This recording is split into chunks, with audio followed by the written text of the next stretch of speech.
Hello and welcome to another update video about PayPal, one of the stocks we analyze regularly on this channel. You can see on this chart that we have basically a make or break point at 49.67. This is the lifetime chart. We have a potentially impulsive structure to the upside in a wave 1 here and an ABC structure so far to the downside. There are other ways of counting this, but this is what we can go with at the moment. Make or break point again is 49.67. So the idea is it formed the wave 1 to the upside in 5 waves, and it formed the wave 2 to the downside in so far 3 waves, with an A wave, a B wave, and a C wave to the downside, with a very much extended third wave in this C wave, which is okay.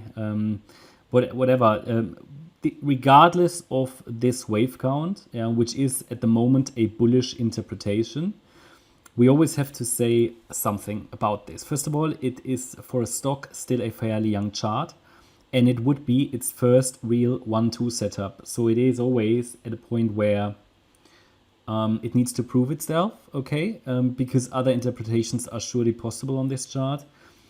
Because what I don't like about this chart is that the move down looks fairly impulsive. I would struggle to count 5 waves down, but I think it would be possible actually. But I would struggle with this up here.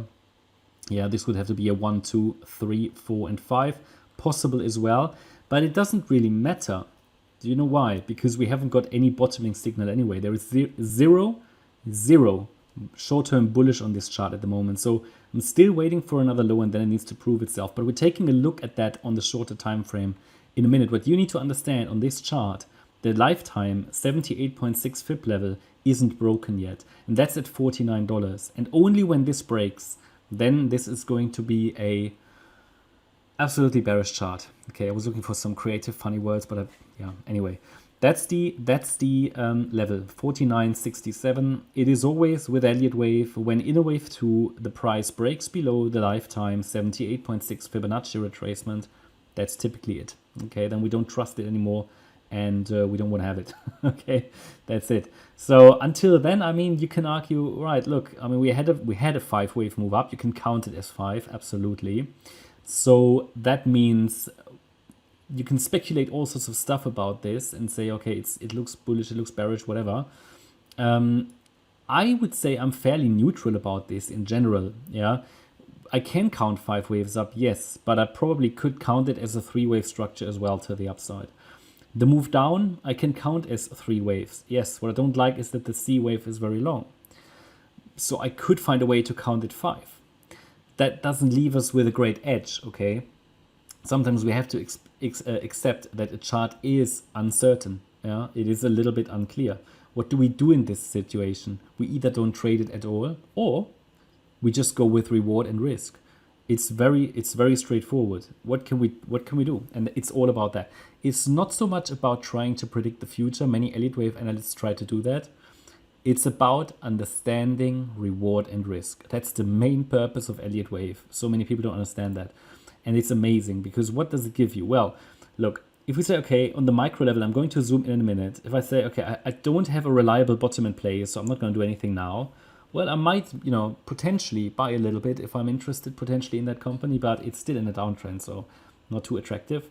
But what you need to understand is the third wave target would be the 1.618 extension. So let's assume it's forming a bottom somewhere here. Let's just pick a level, $55. That's a bit random now. But it could go, and that's a long-term target on this time frame, yeah? But we're talking here about $2,500 roughly, okay? Now that sounds amazing, and it is, okay? You can compare these young stocks, tech stocks, with crypto charts. They're also fragile. So, okay, so let's assume I buy here. And what do I risk? Okay, I mean, how much do I risk? Whatever, $20. Yeah, if I put the stop somewhere below there, not necessarily just at 49, but leave it a bit more space. Depending on how many stocks I buy, of course. But you get what I mean. And what is the reward? Okay, I could earn 1,000, 2,000 per share or whatever. So that gives you your reward to risk ratio. It all depends on which time frame you're trading, but that's all I need to know. Okay, and I have a 5-wave move up, so I can play with that. Okay, Even though I have to say this is of course not the most reliable chart. If I want to trade a very reliable chart, then I pick Amazon maybe. I pick something with a long chart history. You need to understand that charts with a short chart history that haven't got a long-term established uptrend, they are more risky. But we can use the 78.6 retracement level to understand where it breaks. So it's very simple, okay? Now, you need to understand that in the short term here, we might just be coming down in the fifth wave of this C wave of the wave 2, which would be the bullish wave 2 low. So that there is actually at the moment no need to put a bearish wave count onto the chart here, because my bearish make or break point is this one. I would lose all trust in any bullish interpretation below that level. So for me, it's very simple. The closer I get to that point, the better the reward to risk ratio. But I have to understand if I buy now, it hasn't formed a low yet. There is no bullish interpretation at the moment possible here. Why? Because it is an ending diagonal which is happening here. It so far came down only in 3 waves. We haven't got a 5-wave move down, which means one more low should be coming. There should be one more low, okay? I mean, you can always, anything is possible, but we're not interested in what's possible. We're interested in what's probable. So I said from the beginning that this is likely just a wave 4. I mean, I haven't been analyzing this chart for so long, but we've been looking at this as an ending diagonal with a wave 5 to the downside. And this nice impulse down, A wave, B wave bounce should happen, however, at some point. Otherwise, it's going to be a bit problematic. The B wave should now get into the region between $68.80 and $73, and then a C wave down. This would be ideal, and then we could look at a potential bottom in place here. That said, if it turns around and breaks above $73.17, roughly $74, it would indicate something very bullish, because then it would potentially break out early. But at the moment, I'd be looking for another low. But bear in mind, anybody who's looking for any entry points here long term, I mean, you have to decide. Do you want to just buy and catch the falling knife?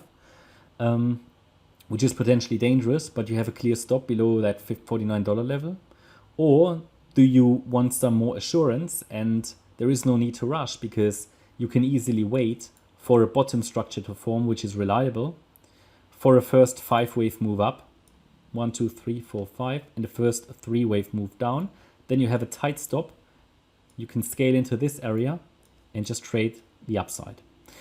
That's my update about PayPal. I hope you liked the update. If you did, please hit the like button, leave a comment and subscribe. And if you really like the content, then please check out the channel membership. Thanks a lot for watching.